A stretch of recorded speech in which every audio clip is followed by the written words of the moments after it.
வணக்கம். Welcome to our YouTube channel. நம்ம வீட்டு சமையல் ரொம்ப சிம்பிள். இப்போ நம்ம பார்க்க போகிறது பன்னீர் மசாலா ரெசிபி. வாங்க இதை எப்படி பண்ணுறதுன்னு பார்க்கலாம். நீங்கள் வாங்குகிற பன்னீர் பெரிய பீஸாக இருந்துச்சுன்னா அதை இது போல் க்யூப்ஸாக சின்னதாக கட் பண்ணி எடுத்து ஒரு பாத்திரத்தில் வச்சுட்டு காஷ்மீரி பொடி, சால்ட்டு கொஞ்சம் ஆட் பண்ணி தனியாக வச்சுருங்கங்க. அதுக்கப்புறம் அடுப்பில் ஒரு வாணலி வச்சு அதில் கொஞ்சோல நெய் ஊற்றிட்டு இந்த க்யூப்ஸை நல்ல ஒரு 5 நிமிஷத்துக்கு ரொம்ப சின்ன சின்ன கட்டிகளாக விடாமல் நல்ல கிளறி விட்டுக்கோங்க. இது போல் கிளறி விட்டு எடுத்து தனியாக வச்சுக்கணும். க்யூப்ஸை வேறு ஒரு பாத்திரத்தில் எடுத்து வச்சுருங்க.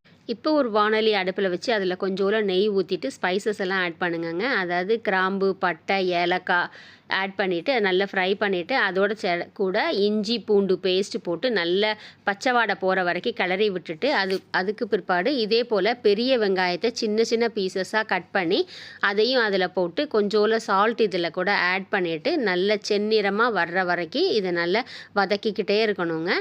நல்லா வதங்கட்டும். வதங்கினதுக்கு பிற்பாடு இதோட கூட நம்ம இப்போ என்ன சேர்க்க போகிறோம்னு கேட்டிங்களான்னா, நல்லா வதங்கினோன்னே அதோட கூட கொஞ்சோல கரம் மசாலா பொடி சேர்த்துட்டு நல்லா கிளறி விட்டுக்கோங்க. பச்சை வாடை போகிற வரைக்கும் நல்லா கிளறி விட்டு இதில் இப்போ தேவையான அளவுக்கு தண்ணி சேர்த்துட்டு கொஞ்சம் ஃப்ளேவருக்காக நம்ம கொஞ்சோல தயிர் சேர்த்து நல்லா மிக்ஸ் பண்ணி விட போகிறோம். கட்டியாகாமல் முதல்ல தனியாக ஒரு டம்ளரில் ஆட் பண்ணி சேர்த்து விட்டுக்கோங்க. அப்போ நம்மளுக்கு அந்த ஒரு ஃப்ளேவர் பன்னீர் மசாலாக்குள்ளே அந்த கிரேவிக்குள்ளே ஒரு ஃப்ளேவர் நம்மளுக்கு கிடைக்கும். இப்போது இதை ஒரு 10 நிமிஷம் மூடி நல்லா கொதிக்க வச்சிடலாம். இப்போ 10 நிமிஷம் கொதிச்சிருச்சுங்க. அதுக்கப்புறம் நம்ம அந்த க்யூப்ஸு முதல்லையே நெய்யில் போட்டு ஃப்ரை பண்ணி வச்சுருந்தோம்ல, அதையும் இதில் தூக்கி போட்டு ரொம்ப சின்ன சின்ன கட்டிகளாக ஆகாத அளவுக்கு அதில் போட்டு கிளறி விட்டு நல்லா திரும்ப ஒரு 5 நிமிஷம் நம்ம நல்லா வேக வைக்க போகிறோங்க. வேக வச்சுட்டு அதுக்கு பிற்பாடு சின்ன சின்னதாக கொத்தமல்லி இலைகள் எல்லாம் அதில் தூவி மூடி வச்சிடலாங்க.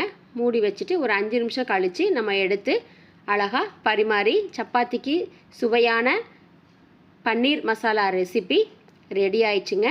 நீங்களும் வீட்டில் செஞ்சு பாருங்கள். ரொம்ப சுவையானதுங்க. ரொம்ப ஈஸியாகவும் இதெல்லாம் நம்ம செய்யலாங்க. ட்ரை பண்ணி பாருங்கள். பார்த்துட்டு கமெண்ட் செக்ஷனில் சொல்லுங்கள். லைக் பண்ணுங்கள், சப்ஸ்கிரைப் பண்ணுங்கள். தேங்க்யூங்க. ஷேரும் பண்ணுங்கங்க.